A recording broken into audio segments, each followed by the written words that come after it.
All right, let's bring in Kent Strang. He's the Managing Director of Americans for Prosperity, and Tim Phillips is the Director of Government Affairs and Global Strategies at Nestpoint. Great to have you both here. So I want to get your thoughts here first, Tim, on this deal. I mean, 145% tariff was the original deal, but now it's been scaled back. Both sides seem to be happy.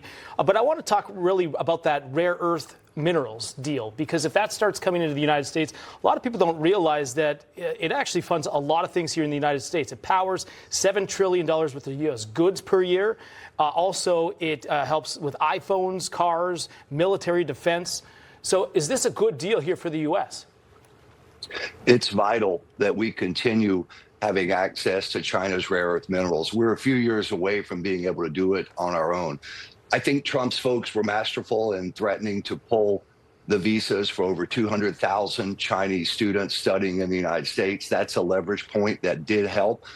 The threat of the higher tariffs also helped. So this is a difficult negotiation, but it's time that we finally confronted China, and they're doing the right thing in attempting to do this. Sure.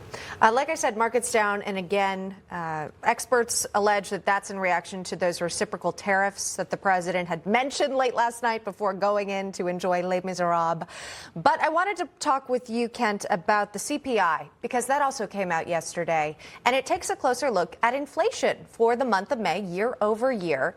It came in lighter than expected there. So that's some good news for folks who are looking for a break. Under President Trump, core inflation has been at 2% on an annual basis, the lowest level since March of 2021.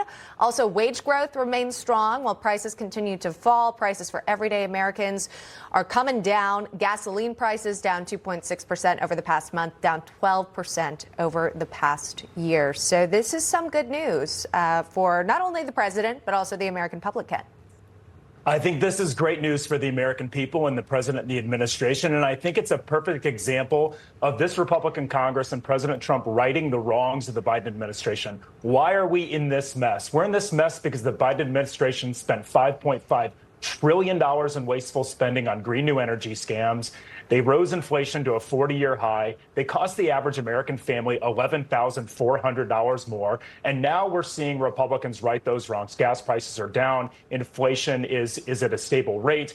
And now Congress can take yet another step to provide certainty for the American people by avoiding the largest tax cut hike in American history, by passing the one big beautiful bill and providing certainty by making the Trump tax cuts permanent. It's going to help our families, going to help our businesses. What's interesting, too, is economists, they predicted the opposite, but low inflation, 2.4%, almost nearing a record four-year low. So this is good news, especially for the milk, eggs, smartphones, gas. It's all good news. That's right. Let's save some money here. Save some money. All right. Kent and Tim, thanks so much for coming on this morning. Appreciate it. You bet.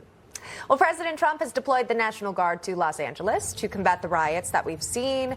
Those who are protesting the arrest of people who are here illegally, many of them with prior criminal records. And there are reports now that the Guard is actually assisting ICE with some of these arrests. We'll dive into the story with Judge Navarro.